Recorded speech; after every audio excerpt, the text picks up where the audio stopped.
समस्त अभिभावक मंडल, श्री अरबिंदो सोसाइटी के रूपांतर कार्यक्रम के प्रतिनिधि के रूप में मैं संतोष संतोष आप सभी का अभिनंदन करती हूँ और हार्दिक स्वागत करती हूँ।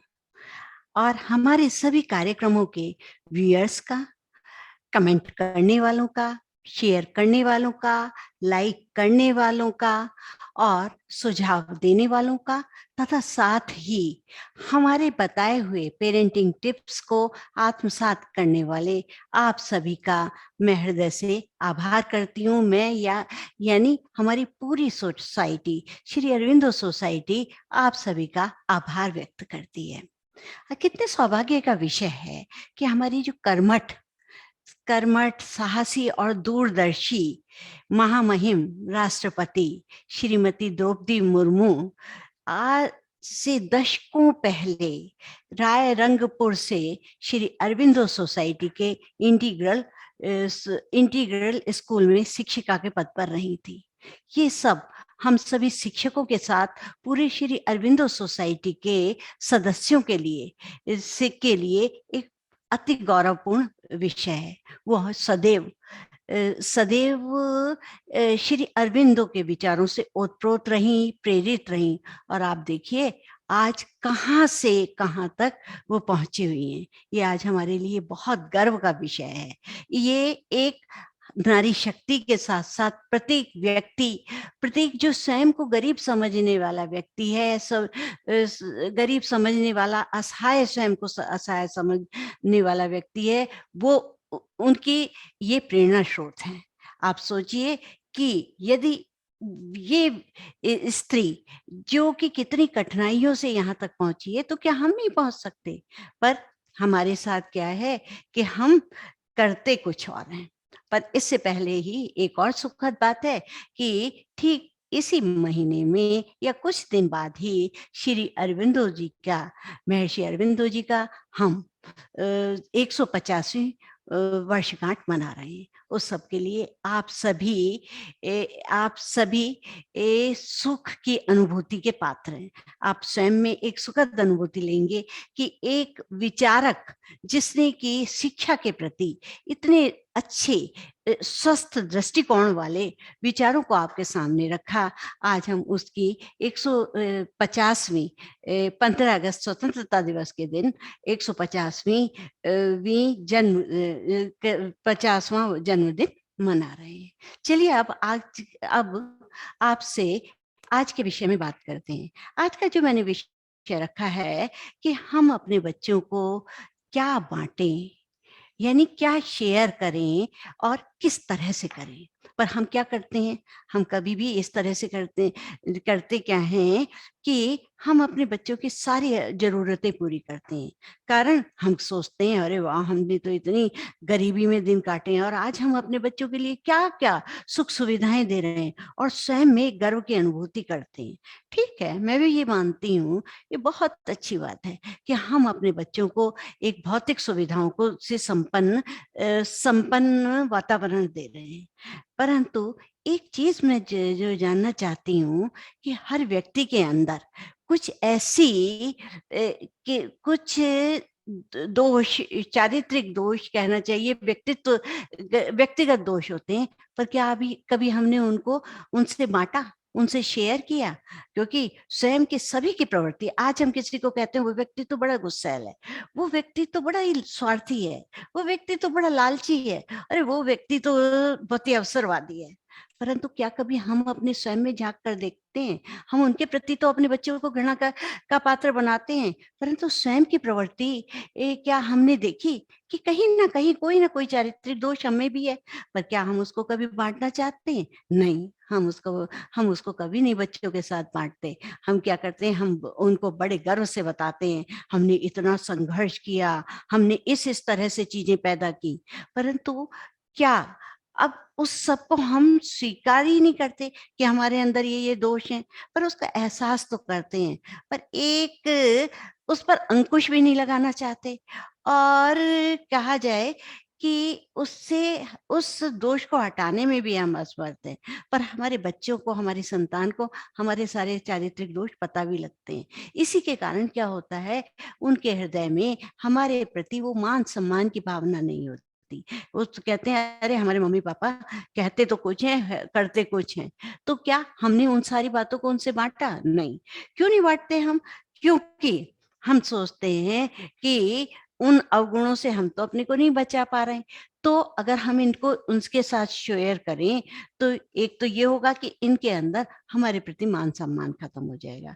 दूसरा ये है कि ये हो सकता है कि इनके अंदर भी वो अवगुणों का प्रवेश हो जाए, परंतु ऐसा होता नहीं। जब हम अपने संघर्षों के साथ-साथ अपने बच्चों को अपनी कमियाँ बताते हैं, मान लीजिए कि हमने बचपन में कभी चोरी की और चोरी की, उसके साथ-साथ हमने बताया कि जिसकी चीज़ हमने चुराई थी वो बाद में कितना परेशान हुआ। तो क्या हुआ कि बच्चे भी जब कभी कोई चीज़ उठाता है, क्योंकि आप ये मत सोचिए कि हर बच्चे के अंदर ये परिस्थिति के अनुसार भावनाजन्य, भावजन्य कुछ न कुछ दोषों की उत्पत्ति होती रहती है। जब वो दोष उत्पन्न होते हैं, तो जब उनके सामने उनका निराकरण या उसका परिणाम सामने आता है, तो वो उससे हाथ खींचता है। जब हम बताते हैं, बेटा उसकी चीज़ खो गई, वो कितना तड़प रहा था, काश उस चोर ने इस बात को सोचा होता। तो बच्चा जिस समय वो गलती करता है, तो वो उस गलती करते समय में उन बातों को अनायास ही सोचता है। हमने कभी उसको उस तरह से समझाने की कोशिश ही नहीं की। हम तो अपने को दिखाते हैं, अरे हम तो दूध के धुले हुए थे, तूने ऐसा किया, ऐसा करते हैं, ये करते हैं। तो उसका जो है परिणाम सुखद ना होकर के दुखद होता है। बच्चे को अगर हम चाहते हैं कि बच्चे को हम एक स्वस्थ मार्ग पर, एक सहज मार्ग पर चलाकर लेकर जाएँ, तो हमें बच्चों के सामने अपनी गलतियों को भी स्वीकार करना करना सीखना चाहिए। हमें बच्चों के साथ उन बातों को भी बाँटना चाहिए, उस बातों को बाँटते हुए, बातों को शेयर करते हुए उसके दुष्परिणामों को भी बताना चाहिए। जब हम बच्चे को बताते हैं कि बेटा सच बोलना चाहिए, तूने झूठ बोला, तूने और हमने उसको डाँटा, सबके सामने तिरस्कृत किया, परंतु हमने कभी नहीं बताया, क्या हमने कभी झूठ नहीं बोला होगा? क्या हमने कभी चोरी नहीं की होगी या किसी बच्चे का उत्पीड़न नहीं किया होगा? किया होगा। परंतु उसका और किसी जानवर का हमने उत्पीड़न किया होगा, ज़रूर किया होगा, परंतु हम उसको नहीं बताते, क्योंकि उसके सामने हमें बच्चों से एक बच्चों के प्रति एक अपमान का या ये सारी बातें साझा करने में हमें एक भय का एहसास होता है, और उस भय के कारण हम बच्चों के सामने, अपनी संतान के सामने ये सारी बातें साझा नहीं करते। हम तो गर्व के साथ अपने संघर्षों की बात करते हैं, बेटा आज हम कहाँ से कहाँ तक पहुँचे, तेरे लिए ऐसे-ऐसे हमने किया, आज हम तेरे को ये सब दे पा रहे हैं। तो बच्चे पर अगर हम ये वाली बातें बताते हैं, तो साथ-साथ ये भी बताइए कि बेटा गलती सबसे होती है, हमसे भी हुई थी। बच्चा आपकी बातों को जब सुनता है, तो वो जल्दी सीखता है, क्योंकि वो कहता है मेरे पापा ने जब वो गलती हुई थी, उससे अपने को किस तरह से निकाला, मेरी मम्मी से भी ये गलती हुई थी, तो उन्होंने अपने को किस तरह से उसका निराकरण किया और एक सुव्यवस्थित व्यक्तित्व की स्वामिनी बनी, क्योंकि वो जानती हैं। अब होता क्या है कि हम अपनी कमियाँ तो बताते नहीं, संघर्ष बताते हैं, और उससे क्या है, हमारा एक अहम संतुष्ट होता है। हम अपने अहम को संतुष्ट करने के लिए उनके सामने वो सारी बातें बताती हैं जिससे कि हमारा बच्चा हम पर गर्व कर सके। पर अगर आप सोचें, क्योंकि हमारी जब कथनी और करनी में अंतर होता है, तो बच्चा हम पर गर्व नहीं करता, उल्टे वो अंदर-अंदर सोचता है, अंदर-अंदर हमारा उपहास करता है, क्योंकि कहने की हिम्मत तो होती नहीं। तो वो जो अंदर-अंदर का जो उपहास है, वो आपके प्रति उसके अंदर एक अ ये सम्मान का भाव या अपमान का भाव, सम्मान का को तिरोहित कर देता है। तो इसीलिए मैं कहती हूँ कि आप अपने बच्चों से अपनी बातें साझा करें, अपने संघर्षों को करें, अपनी गलतियों के पश्चाताप को भी उनके करें, और हम पश्चाताप को नहीं बाँटते, क्योंकि हम सोचते हैं हम हार गए। अरे हम कभी नहीं हारते, बल्कि जो गलतियाँ छुपाने की जो हमारी आदत है, उससे हमारे बच्चे कुछ भी नहीं सीख पाते, क्योंकि जब वो उनके सामने वो सारी बातें आती हैं, उनको दोबारा से वो चीज़ें अगर हम अपनी गलतियों के माध्यम से बच्चे को सिखा देते हैं, तो शायद वो बच्चा गलती ही नहीं करेगा और उसके दुष्परिणाम उसके सामने नहीं आएँगे। इसलिए हमें अपने अनुभव उनके साथ बाँटने चाहिए, हमारे संघर्ष के साथ-साथ हमें हमारा गलतियों का पश्चाताप भी हम उनसे बाँटें और यदि ये वो नहीं करते हैं, तो बच्चे दोहराने से उन गलतियों को जानेंगे और उनके दुष्परिणामों को भुगतेंगे और हमारी जो छुपाने की आदत है, उनसे छुपाने की अपनी गलतियों को छुपाने की जो आदत है, वो डर के कारण हम करते हैं, तो बच्चे जो हैं के बुरे परिणामों के लिए तैयार रहेंगे, जो कि आपके लिए अत्यधिक कष्टदायक हो जाएगा।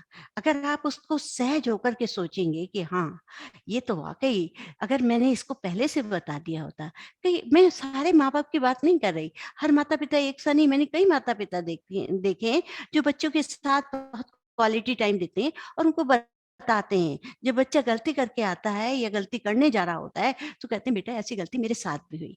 वो अपने अनुभवों को उनके साथ बाँटते हैं और जब बाँटते हैं तो बच्चे को समझ आ जाती है। ऐसी बात नहीं कि बच्चा सुनना नहीं चाहता। हम कई बार कहते हैं बच्चा सुनता ही नहीं, ऐसी बात नहीं है। हमने उसको ऐसा वातावरण ही नहीं दिया। जब हमने उसको वातावरण नहीं दिया तो दोष किसका? दोष बच्चे का या हमारा? तो इसलिए उस वातावरण को तैयार करिए और सबसे बड़ी हमारी हार क्या होती है, हम बच्चों के कठिन परिस्थितियों के लिए तो तैयार करते हैं, पर सुखद बनाने का जो मार्ग है, उनके लिए तय नहीं करते। उनको हमेशा सुखद बनाने की दिशा में हम उनके लिए कदम नहीं बढ़ाते। हम कहते हैं कि अरे भैया बहुत कठिन परिस्थितियाँ हैं, तुम इसको क्योंकि हम बच्चे को पद पर आसीन करना चाहते हैं। ये चाहते हैं कि हमारा पद है, चाहे वो उसके लिए हमें कितने सारे द्वंद करने पड़े, द्वंद क्या है दाँव-पेच करने पड़े, कई तरह की चीज़ें निगलने तो हम चाहते हैं कि बच्चा हमारा पद पर आसीन हो, पर हम उसके लिए एक सरल और सहज मार्ग तैयार नहीं करते। ये हमारी अपनी सबसे बड़ी हार है, क्योंकि हम बच्चे के साथ क्या करते हैं कि उसको उस स्थिति मंजिल पर पहुँचाना सिखाते हैं, परंतु सहज होकर, सरल होकर, इंसानियत के साथ, मानवीयता के साथ, सारे भावनाओं के साथ एक जो हमारा जो प इंसान का मानव का जो गुण है, भावनाएँ हैं, उन भावनाओं के साथ हम उसको करना नहीं चाहते, बल्कि हम उसके सामने लक्ष्य रख देते हैं, तुझे वहाँ पर पहुँचना है। अब क्या है कि बच्चे के सामने लक्ष्य है, तो वो कोशिश करता है कि इस तरह से तो बहुत लंबा मार्ग होगा, अगर मैं मेरे पापा तो बिना बात वो और लोग बकवास करते हैं, बस मुझे वहाँ पहुँचना है, मेरे पापा-मम्मी खुश हो जाएँगे। तो क्या है कि बच्चा जो है उसके द्वारा उस पर पहुँचना चाहता है। कठिन परिस्थितियाँ तो आएँगी, अगर क्योंकि नैतिक मूल्यों में गिरावट हो रही है, हम बच्चों को नैतिक मूल्य देख कहाँ रहे हैं। तो हमने बड़े आराम से कह दिया, "बेटा तुझे तो पहुँचना है, इतने नैतिक मूल्यों के चक्कर में मत पड़, युद्ध तो होना ही है।" अब ये हम नहीं सोचते कि युद्ध को कैसे रोका जाए? जब हमारे अंदर मानवीय मूल्यों का स्थापन होगा, हम बच्चे के अंदर किसी के प्रति संवेदनाएँ उचित संवेगों को जागृत कर पाएँगे, तो तभी तो एक सही मार्ग होगा, नैतिक मूल्यों में गिरावट तो हम स्वयं हैं। अब कई बार हम सोचते हैं, अरे जी, ये सब तो होगा ही, तो क्या मैं अकेला ही थोड़ी कर लूँगा, हैं? अब मैं तो भैया अपने बच्चे को सँभाल लेता हूँ, हैं? कई बार हम डाँटते, तुझे क्या पड़ी थी उसके बीच में बोलने की? तुझे क्या वो बच्चा गलत कर रहा था तो कर जाता, तू आ जाता।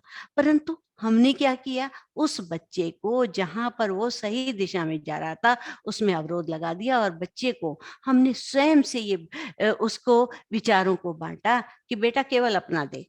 तो किसने स्वार्थी बनाया अपने बच्चे को? स्वयं ने। तो जब हम स्वार्थी, लालची उसको पद के का लालच बता दिया गया।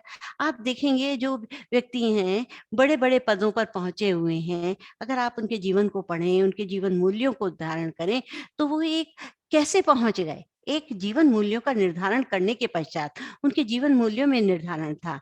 उनके माता-पिता ने उनको कुछ दिया नहीं, कोई भौतिक साधन नहीं दिए, परंतु एक नैतिक मूल्यों को उनके अंदर ऐसा निर्धारित किया, उनके साथ शेयर किया नैतिक मूल्यों को, तो वो जो है आज उच्च-उच्च पदों पर पहुँच चुके। अगर हम कहें तो ये तो बहुत लंबी फ़हरिस्त हो जाती है। तो चलिए हम एक संक्षेप में ही बात करते हैं। मान लीजिए कि आपके घर में कोई दूषित आचरण वाला या दूषित वायु का प्रवेश हो गया, तो आप क्या करते हैं, बच्चों से ये नहीं कहते कि इस दूषित वायु को निकालें, किस तरह से हम निकालने का प्रयास करें, बल्कि हम क्या करते हैं, ले बेटा मास्क पहन ले, जिससे कि तेरे को ये ना लगे, हैं? अब चाहिए क्या था? हमें चाहिए था कि हम बच्चे के प्रति या उसके प्रति उस दूषित वातावरण को साफ करने के की प्रक्रिया को समझाते। अब कई बार तो हम सोचते हैं ये जो समझने और समझाने की प्रक्रिया है, ये तो समाज का को क्या के लिए आवश्यक है, समाज की ज़िम्मेदारी है, ये हमारी ज़िम्मेदारी तो नहीं है और मैं अकेला क्या करूँगा, कोई और थोड़ी है। तो इसलिए हम उससे प्रयास से हम घबराते हैं। हम किसी भी प्रयास को करने के लिए हम घबराते हैं और क्योंकि हम अकेले क्या करेंगे? हमारे अंदर एक ये भावना है, हमें खुद पर तो खुद ही यकीन नहीं है। जब तक हम खुद पर भरोसा नहीं करेंगे तो हम आगे कैसे कर सकते हैं? तो जब हमें खुद पर यकीन नहीं है और खुद हम प्रयास करना नहीं चाहते क्योंकि हम स्वयं में ही स्वार्थी होते चले जा रहे हैं, तो और दोष हम किसको देते हैं? समाज पर। अरे एक-एक करके ही तो एक-एक ईंट करके ही तो ऊँची दीवार बना करती है। क्या अकेला व्यक्ति एक-एक जब एक जो है मैं अकेला ही चला था जानी भी मंजिल मगर लोग साथ देते गए कारवां बनता गया। ऐसे ही तो आगे चलकर आदमी बड़ा बनता है। कोई कभी ऐसा तो नहीं होता कि किसी न किसी को तो इनिशिएटिव लेना ही पड़ेगा। तो आप क्यों नहीं ले रहे? आप अपने बच्चे के साथ तो इस तरह की बातें बांटिए, हारिए मत क्योंकि हम हारने की आदत जो हमारी है वो सबसे गलत है। अब हमेशा बच्चों को समझाइए, बच्चों से बांटिए कि सुकून के लिए आदमी का आदमी से जुड़ना बहुत आवश्यक है। जितने मंत्र हैं वो आजकल के उसमें जितने भी मंत्र हैं, जितनी भी बातें हैं, जितने भी विचारों को शेयर किया जा रहा है, वो पुल तोड़ने के लिए किया जा रहा है, पुल को जोड़ने के लिए नहीं किया जा रहा है। इसीलिए आप याद रखिए, बच्चों को समझाइए, बातों बच्चों से शेयर कीजिए कि अपने जीवन के कुम्हार आप स्वयं हैं। कोई हमें बना या बिगाड़ नहीं सकता है। इसीलिए कभी-कभी हम जो गलत लोगों से भी देख करके हम नई चीजें सीखते हैं। जैसे कोई बच्चे आदमी बहुत गुस्सा होता है, तो उसके बाद हम अपने बच्चे को समझाएं, देखो बेटा ये कितना गुस्सा कर रहा है, अब देखो इसने अपना काम कितना बिगाड़ लिया, देखो इसने स्वार्थी किया है। आज ये कहते हैं ना, लकड़ी की हांडी एक ही बार पकती है, तो उसने एक बार तो काम कर लिया पर आगे से वो किसी से अपना कार्य नहीं करा सकता। और मान लीजिए ये बहुत लालची है तो आप एक बार तो उसकी पूर्ति कर देंगे पर आगे से उसके पास नहीं जाएंगे। या ये व्यक्ति बहुत अवसरवादी है, ये आप से फायदा लेना चाहता है, तो क्या है, धीरे धीरे बच्चा उसके प्रति पीछे। तो ये जो गलत लोगों से भी हमें एक सीख मिलती है, तो हमें बच्चों को समझाना पड़ेगा कि हमें बच्चों के साथ वही बातें बांटनी चाहिए जो कि एक नैतिक मूल्यों का निर्धारण कर सकती हैं। हमें बच्चे को एक मानवीय गुणों से ओतप्रोत बनाना है, पार्श्विक गुणों से नहीं। केवल अपना-अपना सोचते हैं, कई तो पशु तक भी दूसरे के लिए सोचते हैं। कोई ये आवश्यक नहीं है कि मनुष्य तो पृथ्वी का सबसे श्रेष्ठ से श्रेष्ठतम प्राणी है। हैं? कहते हैं ना कि राक्षसी प्रवृत्ति से कुछ ऊपर और दैवीय प्रवृत्ति से कुछ नीचे मानव प्रवृत्ति है। तो उस मानवीय गुणों को आपको अपने संतान के अंदर करना चाहिए और कुछ ऐसे पदचिन्ह आप छोड़िए नई पौध के लिए, जिससे कि उसके अंदर नवीन-नवीन मानवीय गुणों का अंकुरण हो सके। हम सब देखिए, हमें अपने बच्चे को शेयर करना पड़ेगा, समझाना पड़ेगा, बाँटना पड़ेगा कि हम सब एक दूसरे के बिना कुछ नहीं है। ये रिश्तों की खूबसूरती है। रिश्तों को बनाना सिखाना पड़ेगा, रिश्तों को तोड़ना नहीं सिखाना पड़ेगा कि उसने ये कह दिया नहीं आज हम मुझसे नहीं बात करते। बल्कि हमें रिश्तों को जोड़ना जोड़ना बनाना पड़ेगा और बताना पड़ेगा कि एक दूसरे के लिए सभी परस्पर एक दूसरे के लिए आवश्यक हैं। और अब शुरुआत करते हैं अपने घर से। बच्चों से क्या होता है, कई घरों में अक्सर जो बुजुर्ग हो जाते हैं वो उपेक्षित हो जाते हैं। अब ये जो उपेक्षा का कारण क्या है? क्योंकि तब तक तो जो बुजुर्ग थे जब तक युवावस्था में थे, शरीर से भी पुष्ट थे, अर्थ से भी पुष्ट थे, सामाजिक स्थिति से भी पुष्ट थे। तो क्या है, अब धीरे-धीरे उनकी उनके अंदर कमी आती चली गई, उनकी परिस्थितियाँ विपरीत होती चली गईं, तो उन्होंने क्या किया कि उनकी उपेक्षा करनी शुरू कर दी। परिस्थितियाँ इस तरह की हुईं क्योंकि आपके पास भी काम ज़्यादा है और उनकी बातों को हम बार-बार क्या तक सुनें। तो पर आपने जब बच्चों को इस तरह की कहानी बताई कि बेटा, जब मैं उनको बताया, ये आपके दादा हैं, ये दादी हैं, इन्होंने हमें कैसे पाला, हमारा संरक्षण कैसे किया, आज जो हम कुछ हैं वो इन्हीं की बदौलत है। और नानी के बारे में बताएं, नानू के बारे में बताएं, तो क्या होता है कि आप उनको इस तरह से भी बता सकते हैं, बेटा, जब मैं सुबह उठता था सीधे एकदम बाबा के पास जाता था और बाबा से कहता था, बाबा आपकी तबीयत कैसी है? अरे मेरे बाबा तो मुझे देख करके बीमार होते हुए भी मुझे गले से लिपटा लेते थे।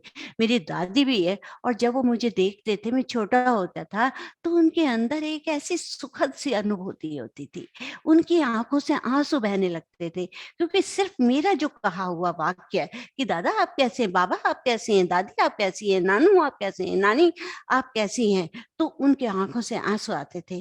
तो कुछ रिश्ते ऐसे होते हैं जो मेरा आपका और आपके दादा का रिश्ता है, आपकी दादी का रिश्ता है, वो उनको बुढ़ापे में एक संबल देता है, एक सहारा देता है, जिससे कि वो पूरा दिन बड़े आसानी से जीवन व्यतीत कर लेते हैं। बेटा, कई बार हमारे पास उतना समय नहीं होता, पर आप उनके साथ बैठिए, उनके साथ है, और कहते हैं ना, मूल से ज़्यादा ब्याज प्यारा होता है, तो वो तो आपको ज़्यादा प्यार करती है। तो आपने ऐसी बातें उनको को शेयर की, तो क्या है, आपने उसको बताया, बच्चों को बताया कि जो बूढ़े माँ-बाप होते हैं, उनकी आँखें घर का वैभव देखकर प्रसन्न नहीं होती, घर की चकाचौंध देखकर प्रसन्न नहीं होती, बल्कि उनके वो को घर में एकजुटता, एक प्यार, एक संगठन देख कर के वो प्रसन्न होते हैं। जब वो देखते हैं घर में एकजुटता नहीं है, सब एक दूसरे से वैमनस्य कर रहे हैं, तो वो उनके अंदर उनका मन दुखी हो जाता है। जब आप दौड़कर अपने दादा के पास जाएँगे, आप जाएँगी, आप अपनी दादी के पास जाएँगी, तो दादी कितनी प्रसन्न होंगी जब आप उनकी बातों को कहते हैं, दादी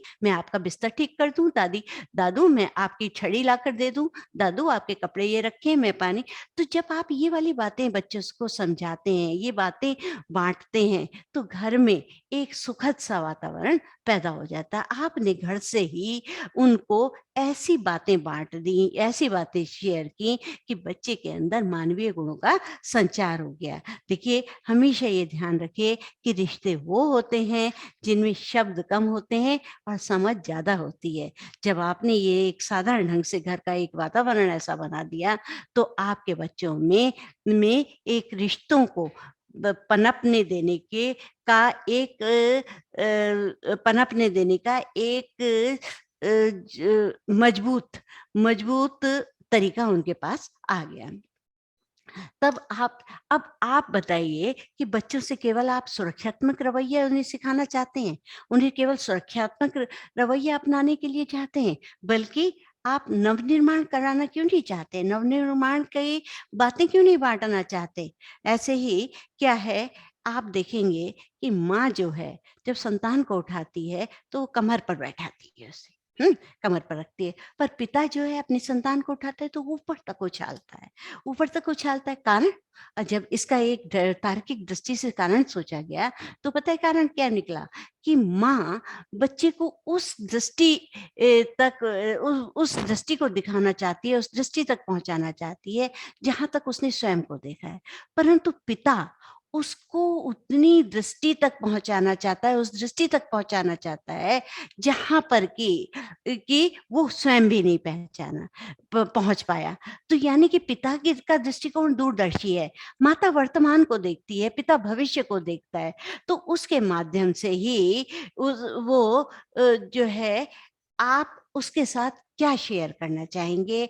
आप अपने बच्चों को केवल सुरक्षात्मक रवैया तक पहुँचाना चाहते हैं, या उसको और आगे तक पहुँचाना चाहते हैं, उसको जीवन का नव निर्माण का दृष्टिकोण देना चाहते हैं? ये आपके ऊपर निर्भर है कि आप उनके साथ क्या बाँटना चाहते हैं, क्या उनको शेयर करना चाहते हैं।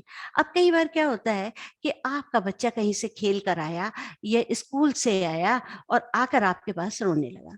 पापा, पापा, उस बच्चे ने मुझे बुली करा, उस बच्चे ने मेरे साथ इस तरह के शब्द शब्द कह दिए। आपने उसके बच्चे को की बातों को बहुत ध्यान से सुना। एक तरीका तो ये हुआ, आपने कहा, "अच्छा, तुझे उसने कहा? ठीक है, मैं बताता हूँ, कल तेरे प्रिंसिपल के पास जाऊँगा, तेरी टीचर से जाकर कहूँगा, या मोहल्ले में अगर किसी का है, अड़ोस-पड़ोस का कोई लड़का है, उसके पापा के पास चल, अभी चलते हैं।" और जाकर के हम क्या करते हैं कि उसके यहाँ जाकर के लड़ाई करते हैं। अब क्षणिक रूप से तो आपने बच्चे को एक सबल बना दिया कि हाँ, मेरे पापा तो बड़े वो बहादुर हैं और ऐसे ठीक कर देते हैं। अब बच्चे के अंदर प्रवृत्ति क्या पैदा हुई कि मेरे तो पापा ठीक कर देंगे। अब एक तरफ आपने कहा, आपने बच्चे को आराम से उसकी बातें सुनी, उसके अच्छी तरह से हाथ मुँह धुलवाए और कहा, बेटा मेरे पास बैठो। मम्मी ने या पापा ने, किसी ने भी, और उससे कहा, बेटा एक मैं आपको घटना सुनाता हूँ। बाज एक बहुत विशालकाय पक्षी है, बहुत स्ट्रॉन्ग है। अब उसके ऊपर केवल एकमात्र कौवा ही एक ऐसा पक्षी है जो उसके गर्दन को काट भी लेता है, चोंच मार सकता है, उसकी गर्दन को भी काटता है, उसके कमर को भी, पीठ पर भी चोंच मारता है, खूब गर्दन पर भी चोंच मारता है, पीठ पर भी चोंच मारता है, उसको खूब काटता भी है, परंतु बाज कुछ नहीं कहता। वो पीठ पर बैठे हुए कौवे को ही लिए हुए अपने पंखों को खोलता है और ऊपर उड़ता चला जाता है और अपनी उड़ान को इतनी ऊंची कर लेता है, इतनी ऊंची कर लेता है कि जहां पर ऑक्सीजन की कमी होने लगती है, और ऑक्सीजन की कमी होते होते वो केवल ऊपर चढ़ा, ना तो उसने अपना समय बर्बाद किया ना कुछ है। ऊपर कौवे को एकदम, कौवा जो है ऑक्सीजन की कमी के कारण ऊपर से नीचे धराशायी हो जाता है। अब वो धराशायी क्या, अब अगर आपने बाज को देखा तो बाज ने ना तो अपना समय बर्बाद किया, ना ही उससे लड़ा, ना ही उसने कोई जवाब दिया, तो केवल उसने पंख खोलकर आसमान की इतनी ऊंचाइयों पर चढ़ा कि वो धराशायी हुआ। मुझे और उससे क्या हुआ, कौवा गिर गया।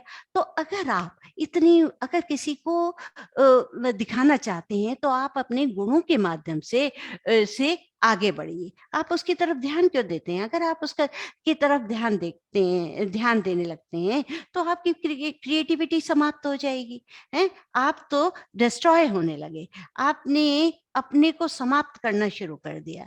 बल्कि दूसरी तरफ अगर आप देखिए, आप एक पॉजिटिविटी की तरफ चलिए, आप इतने को गुणों के माध्यम से इतने ऊँचे उड़िए कि वो दूसरा स्वयं में दाँतों तले उँगली दबाकर धराशायी हो जाए। अरे यार! ये तो मेरे साथ ही पढ़ता था, ये तो मेरे साथ ही खेलता था, ये लड़की तो इतनी है। आज ही अभी आप देखेंगे कितनी सारे हमारे यहाँ गोल्ड मेडल लेकर के आई हैं, सिल्वर मेडल भी आए हैं, और आपके क्या कहते हैं, कांस्य पदक भी लेकर आए हैं।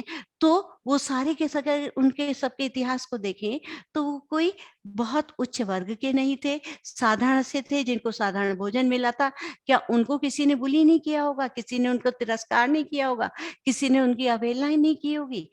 बल्कि उन सबको, जो उनके, उन्होंने कभी अपनी अवहेलनाओं पर ध्यान नहीं दिया, उन्होंने कभी अपने तिरस्कार पर ध्यान नहीं दिया, बल्कि सिर्फ अपने लक्ष्य पर, यानी अपनी उड़ान पर ही ध्यान दिया। आज वो सब लोग एक धराशायी हैं, सब दिखाई दे रहे हैं, तो वो पदक विजेता दिखाई दे रहे हैं।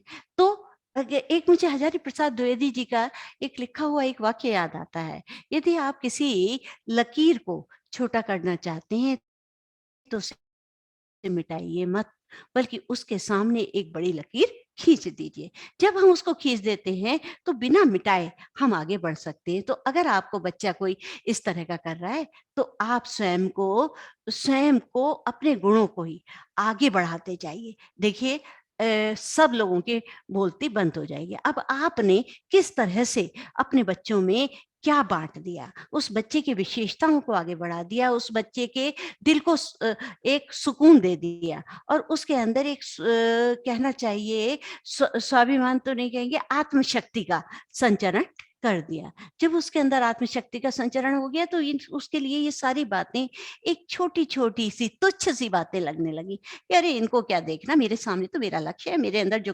काबिलियत है मैं केवल उसी को पहचानूँ। तो इसी तरह से हमें हमेशा अपने बच्चों को सही दिशा और सही समय का ज्ञान देना चाहिए। यदि हमें सही दिशा और सही समय का ज्ञान नहीं होता तो उगता हुआ सूरज भी हमें डूबता हुआ नजर आता है। इसलिए हमेशा हमें अपने बच्चे को दशा के बारे में नहीं, बल्कि दिशा के बारे में ही शेयर करना चाहिए कि आपका लक्ष्य क्या है, आपको कार्य किस प्रकार से करना चाहिए। हमेशा ध्यान रखिए, बच्चों को समझाइए कि प्रतिभा प्रतिभा प्रलाप नहीं मांगती, प्रतिभा प्रयास मांगती है। अगर आप प्रलाप करते रह जाएँगे तो आप अपना सब कुछ खो देंगे, परंतु अगर आप प्रयास करेंगे तो आप कहाँ से कहाँ तक पहुँच जाएँगे। इसीलिए कई बार क्या होता है कि हम नकारात्मक दृष्टिकोण से बातें कर जाते हैं। हमें कभी भी जो है नकारात्मक दृष्टिकोण से बातें नहीं करनी चाहिए। और कई बार हम क्या करते हैं कि हम कुछ ज़्यादा ही बोल जाते हैं, बच्चे को उतना आवश्यक नहीं होता। बच्चा ना ऊबने लगता है, इनको क्या है उपदेश की करने की आदत है। जहाँ ज़रूरत हो, जहाँ आपको लगे, आप क्योंकि आप समझदारी से बात करते हैं, तो आप क्या करेंगे कि हमेशा विवेक से समीक्षा कीजिए। केवल उतना ही कहिए जितना स्वयं के अनुभवों से आपने जाना है। ये नहीं कि कोई चीज़ें आपको पता नहीं और आप बच्चे के सामने बोले जा रहे हैं, या उतना ही उनसे उतना ही कहो जितना कि उसने पूछा है।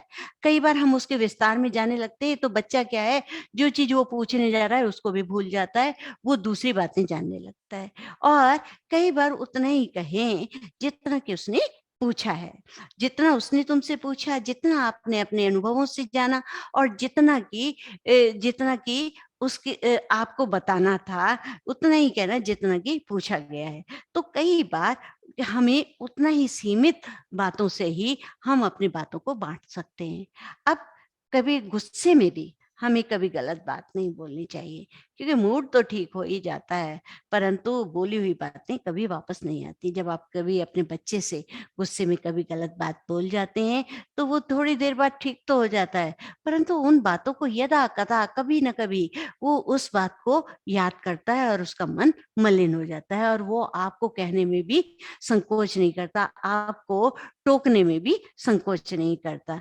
तो इसीलिए आप अपने घर में हमेशा पॉजिटिव थॉट्स लाएँ, जैसे कि आप अपने घर में इसी तरह की बातें बोलें, "अरे! मेरे जीवन में तो हमेशा खुशियाँ ही खुशियाँ हैं।" तो बच्चे को भी लगेगा कि हमारा घर कितना खुशहाल है, और मुझे तो स्वयं से बहुत प्रेम है। मैं अपने आप का फ़ेवरेट हूँ, मैं तो बहुत प्रेम है। मुझे अपने परिवार के हर सदस्य से भी बहुत प्रेम है। मुझे अपने परिवार के लोग भी बहुत प्यार रखते हैं। संपूर्ण ब्रह्मांड मेरी मदद करने के लिए तैयार है, और कि मेरा जीवन कितना सुंदर है। जब हम इस तरह की बातें अपने घर के अंदर व्याप्त करते हैं, व्यापक रूप से बात करते हैं, बोलते हैं, सुनते हैं, समझते हैं, तो हमारा जो एक ऑरा जो वातावरण है वैसा ही बन जाता है, और हमारे घर का वातावरण बहुत स्वस्थ होता है। तो हमें उसी तरह के बच्चों के सामने बातें शेयर करनी चाहिए और समझाना चाहिए। कई बार ऐसा भी होता है कि बच्चा क्या आप भी कभी-कभी किसी असफल होने पर या कोई कठिनाई आने पर टूट से जाते हैं। तो अपने को भी समझाइए, बच्चों के सामने भी समझाइए, बेटा परिस्थितियाँ जितना आपको तोड़ती हैं, उससे कहीं अधिक आपको मजबूत बना देती हैं। तो क्योंकि आपको अपने बच्चों को गतिशील बनाना है, क्रियाशील बनाना है, एक जगह स्थिर नहीं रखना, तो हमेशा बताइए, बेटा बंदरगाह पर खड़ा हुआ जलयान सुरक्षित तो रहता है, परंतु उससे लेकिन वहाँ खड़ा होना उसके लिए नहीं बना। केवल जलयान को आप बंदरगाह पर खड़े नहीं रखेंगे, यानी कि आपके बच्चे को गतिशील तो बनना पड़ेगा। वो संसार में आया है तो कुछ करने के लिए आया है। आप उसको भी बताइए, खुद भी क्रियाशील रहिए, अपने बच्चे को भी क्रियाशीलता के साथ करिए। देखिए, आपका बच्चा, उसके अंदर की प्रतिभाएँ आपको उस तरह से करना चाहिए, जैसे किसी चट्टान पर अगर सिंह जाकर बैठ जाता है तो वो अपने आप में सिंहासन बन जाती है। तो अगर हम आसन की तरफ भागेंगे तो वो सिंहासन नहीं बनेगा, बल्कि आपके अंदर, उस बच्चे के अंदर उस अलौकिक प्रतिभा को बढ़ना पड़ेगा, कि जैसे कि सिंह, शेर जो है जंगल का राजा कहलाता है, तो वो अपनी किसी कारण से, अपने गुणों से कहलाता है, तो आपके बच्चे के अंदर वो प्रतिभाएँ विद्यमान होनी चाहिए, वो सारी चीज़ें क्वालिटी होनी चाहिए कि वो जहाँ पर बैठे, वो आसन जो है, वो स्थान एक स्वयं में सुशोभित हो जाए। यानी आपका बच्चा आपके बच्चे से स्थान सुशोभित हो, ना कि स्थान से आपका बच्चा सुशोभित हो। तो आप अपने बच्चे को उस तरह का बनाइए और इस सब के साथ ही मैं आप सब लोगों को रक्षाबंधन की शुभकामनाएँ दे रही हूँ और आपके बच्चे भी और आप भी अपने बच्चों को बताइए, देखो बुआ, चाचा सब हम लोग किस तरह से लड़ते थे, मौसी, मामा हम किस तरह से लड़ते थे, पर आज हम कितने प्यार से हैं।